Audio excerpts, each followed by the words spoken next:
Mr. Secretary, welcome home to Austin, Texas. We're excited to see you in the role that you're in now, even though it's the second best job you've ever had. But we really take pride in knowing that you were introduced to the country here in Austin at a town hall meeting. We look forward to the one that you're going to be doing later today. These are my friends and my colleagues, and delivering the golden age of mobility for this region is a team and community-wide effort. There are so many people to thank. You just rode on our red line from the MLK station with some of the folks. Just real quick, just calling out as we're all gathered here together, Cap Metro and its team, Randy Clark, incredible leadership. The City of Austin, my colleagues on the council, making really hard decisions and priority decisions, but prioritizing mobility. My colleagues. We have Assistant City Manager Gina Fiandaca leading an incredible city staff through each of these mobility efforts and projects in our city. So thank you, Gina, and to your staff all here. Commissioner Trevelyan, Chair of Cap Metro Board, your fingerprints and your boots are in everything that's happening in mobility in this community. So thank you for that. The community advocates that we have here, as I was explaining to the Secretary, the only reason this passed, the only reason we are moving forward the way we are is because we have a united community. I was telling him that only happens when you design projects with the community in mind and with equity in mind. The fact that 60 to 70% of the affordable housing projects are within a 10 to 12 minute walk shed of stations for this project does not happen by accident. It happens by conscious design and decision and direction of a motivated community. We have so many advocates with us here today that got to ride. Thank you so much for being part of that. The organizations that are represented here by those folks, it truly is a community effort. And it needs to be, because in Austin we're seeing exponential growth, right? We're the fastest growing large metropolitan area in the country and have been each of the last 10 years. I think that's unprecedented in the history of the United States. But that also means we have great challenges. I can remember running for this office 8 years ago, and the only thing people wanted to talk about 8 years ago was mobility and transportation and congestion that existed in our city. And the efforts of this city to change that, to reflect the growth that was happening in our city and to meet that challenge. You know, we have a $4 billion project to double the size of our airport, underway, being executed right now. You know, that alone, if that was the only project we were doing in the city, that would be a grand achievement. But at the same time, we have a $6 billion project to redo I-35 as it comes through our city, adding 4 more lanes that I hope one day will be demand-managed transit lanes in our city so that people can get in a different mode than their cars. Burying that line, Mr. Secretary, and stitching and bringing back together East Austin to downtown Austin. So important to our community and so many. If the only thing we did was that $6 billion project, people would remember this time as being so incredibly important for mobility. But that's not all. In 2020, we passed a $500 million project here by voters aimed only at active transportation, bikeways, pedestrian ways, trails, jumping the progression of that. You and I had the opportunity, Mr. Secretary, when you were in your best job, to go to Northern Europe with the then Secretary of Transportation to see just what you could do in a community when riding a bicycle was actually safe and it could get you where you wanted to go and you could get into that system where you were. And we significantly increased the time when we will realize that. It's going to be built out in our community in 2025, just 3 short years. If that's all we did, this would have been known as an important time for mobility in our city. And none of those are even the big project that we're doing for mobility. Because that's Project Connect, a community in the middle of the pandemic, the only city in the country in the middle of a pandemic that went forward with and passed a significant mass public transit proposition. Project Connect that soon we're going to realize. And when you put all of those projects together and you think how we as a community, as friends and as colleagues, as government officials, as advocates have delivered to this community in the last 7 years answers to the demand for increased mobility options. And we have done it, Mr. Secretary, with a focus on equity. The $300 million line item in Project Connect that is designed exclusively to deal with displacement, to deal with affordability, unprecedented in projects across this country, maybe the thing I am most proud about of any aspect of these projects, because it says we're not only building infrastructure, but we're building it the right way, for the right reasons, for the right people. We're excited to have you here because, as proud as we are of those 3 projects, those 4 projects, and the Rapid Start project down in Southeast Austin that we're going to compete on competitively, just thought I'd throw that in. We are ultimately going to need, as cities across the country need the assistance of our federal government. It is exciting to have a mayor serving as the Secretary of Transportation. Mayors, but just not mayors, local government, county commissioner courts, county commissions. People in our community expect us to actually get things done on the ground. They don't really want long conversations about theory or politics, and they don't want to hear excuses. At the end of the day, when we run into people at the grocery store, as did you, they want to know about the pothole in front of their home. They want to know about how they get to work. They want to know how their community is served.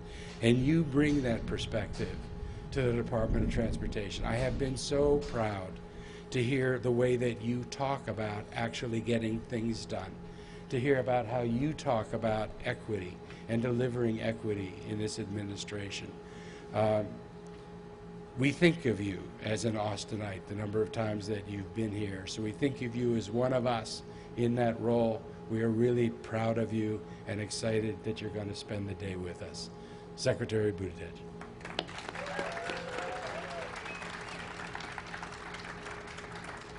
Thank you so much, Mayor. And thanks to all of you for the warm welcome. Jeff, Chairman, Commissioner, Yasmin, each of you who helped educate me on the ride over. I am so deeply impressed by what I see going on here in Austin when it comes to transportation and mobility. And it does throw me back to that trip about 5 years ago when I first got to know Mayor Adler, when he and I were among a small group of mayors that the then Secretary of Transportation invited to go abroad and address and evaluate and learn from the active transportation that was taking place over there.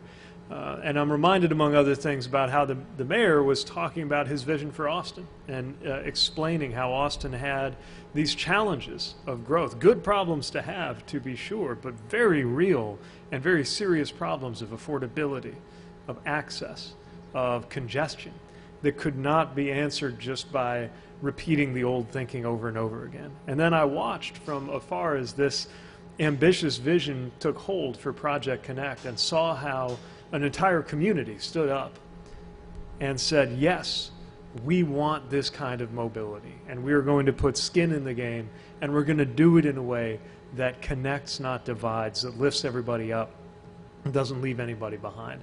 And I think that can be a model for so many places in the U.S.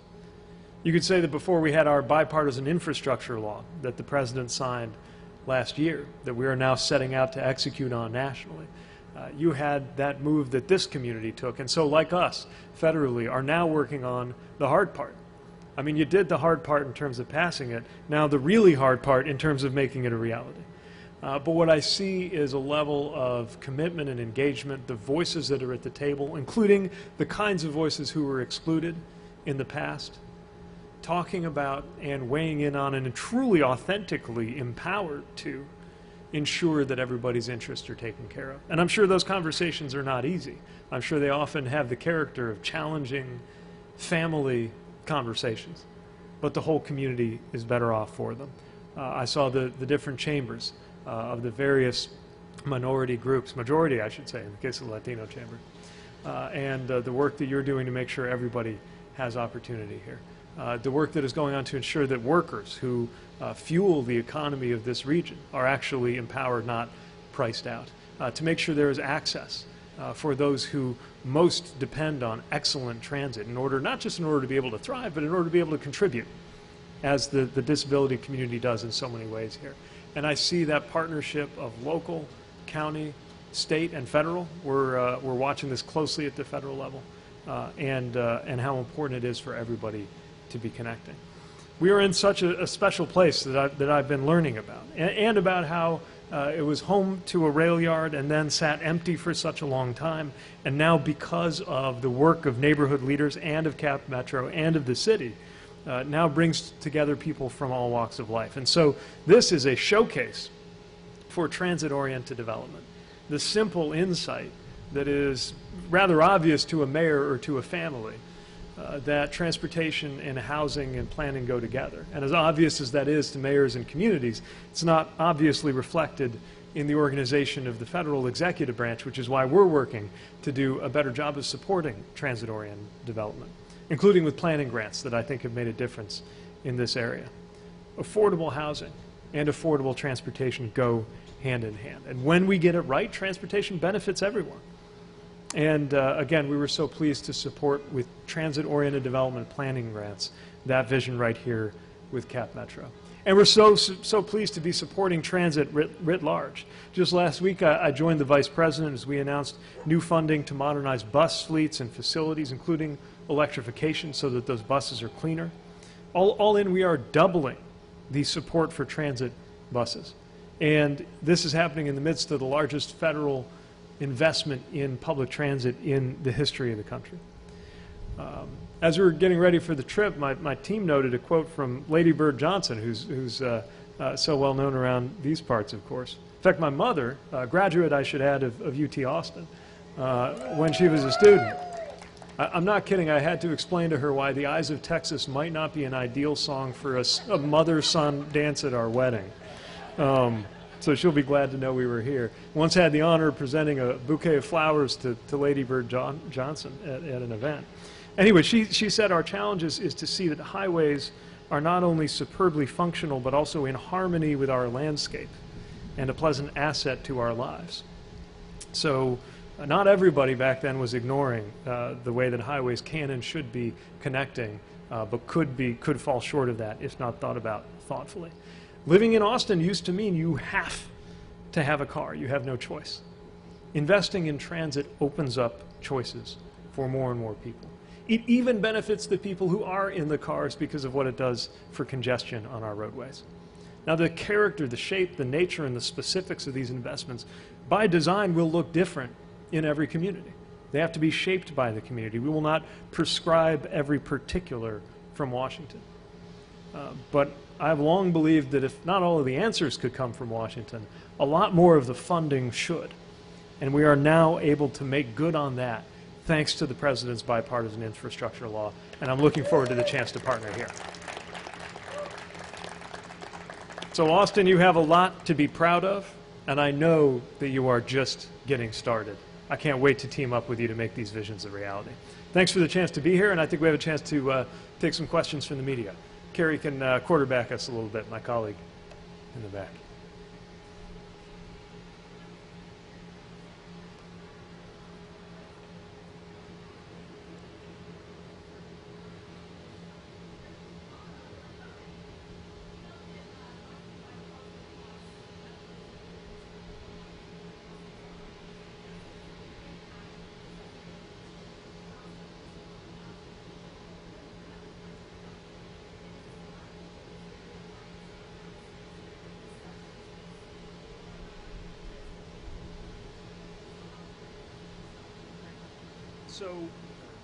Yeah, the question you didn't hear was twofold, partly about the fears of displacement and the concerns that arise around that, and then about the broad question of housing affordability. Again, one of the challenges that you face when you have the kind of swift growth that this area has is a lot of pressure on housing affordability. And part of how we can get at that, part of it's direct, so I'll defer to my colleague, Secretary Fudge, and the great work that's going on in her department on some of the direct support for housing. But we're trying to link that more closely, and she and I have talked about this, to what we're doing for transportation, because in a family budget, of course, transportation and housing go together. Transportation is usually the second biggest cost after housing.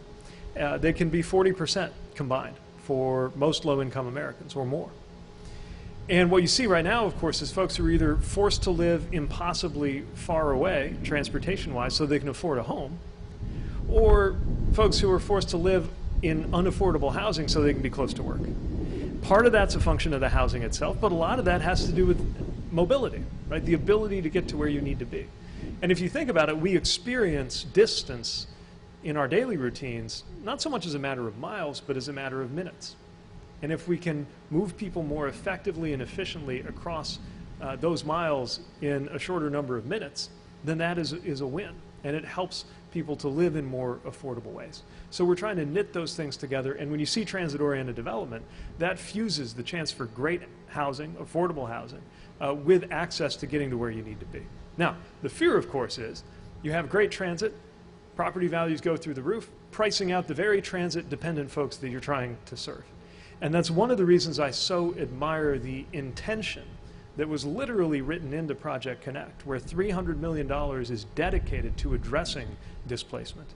And I'm looking forward to seeing how the community will decide to put those dollars to work so that nobody is left behind as that tide rises and lifts the boats that will be elevated thanks to this mobility opportunity here.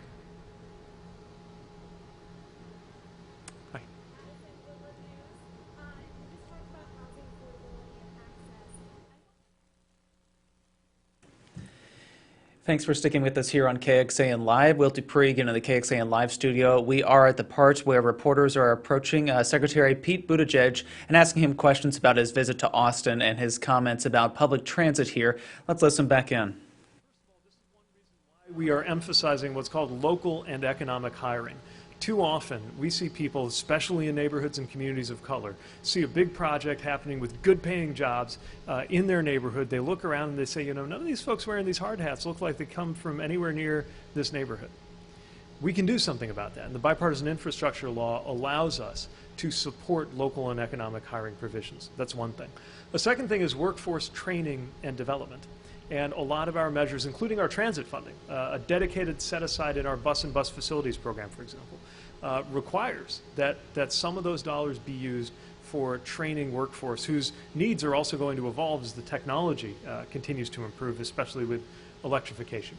So those are a couple of the things that we think are going to make a big difference. And we're thinking about workforce a lot because the whole idea of this is, of course, to create jobs as well as we create infrastructure.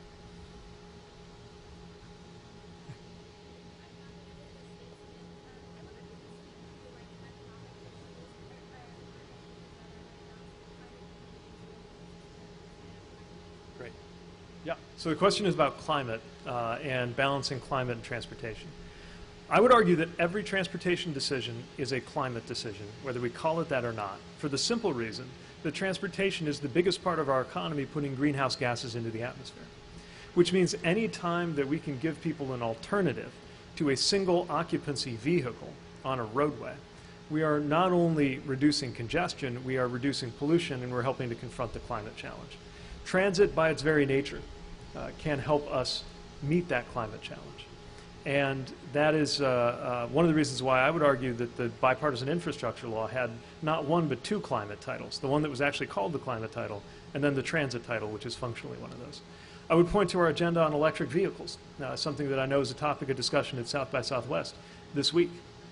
Making it more affordable for people to have electric vehicles and making sure there are more chargers so people can take advantage of that opportunity. It's good economics because there's savings for owners of electric vehicles, and it's, of course, good for the climate.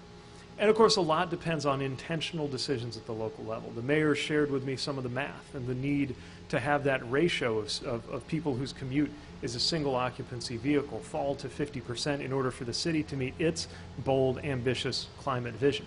And what we need to do federally is to support communities that have already done that math, already made those calls in the local context, and help make sure they can meet those goals. I also shouldn't leave out active transportation, by the way. I see these wonderful bikes here. The more it is safe, easy, and efficient to get to where you need to be on foot or on a bike, of course, the more that also helps with the climate challenge.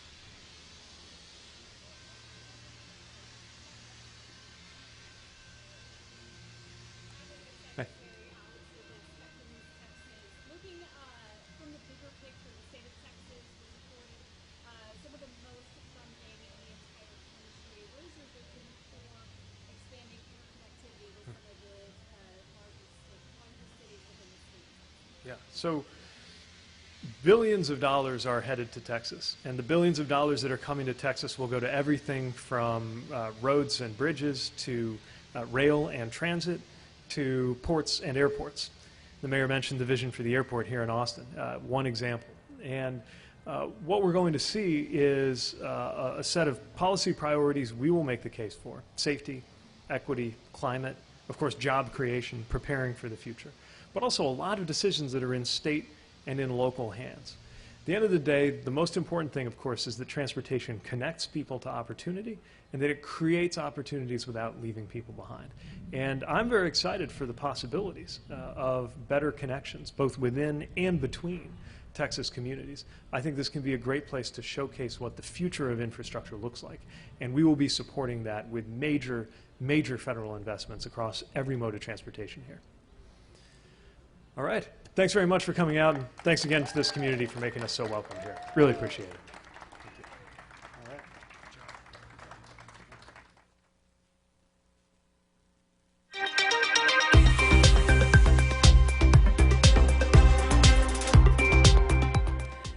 Thanks for sticking with us here on KXAN Live. Transportation Secretary Pete Buttigieg wrapping up his comments there after riding on one of the metro rail lines here in Austin and delivering some comments, praising the community for its Project Connect project that was approved last year that also included funding for anti-displacement efforts. You heard some of the reporters there, including our Jennifer Sanders, who is right there next to me in our shot. She's focusing on this for a story today. We should also note that Secretary Buttigieg is also speaking later today at a panel for South by Southwest, so we're going to be continuing to cover his visit to Austin, and you can find more information about that over on our website, KXAN.com, and on the KXAN News app that you can access all the time on your smartphone. Please download it if you haven't done so already.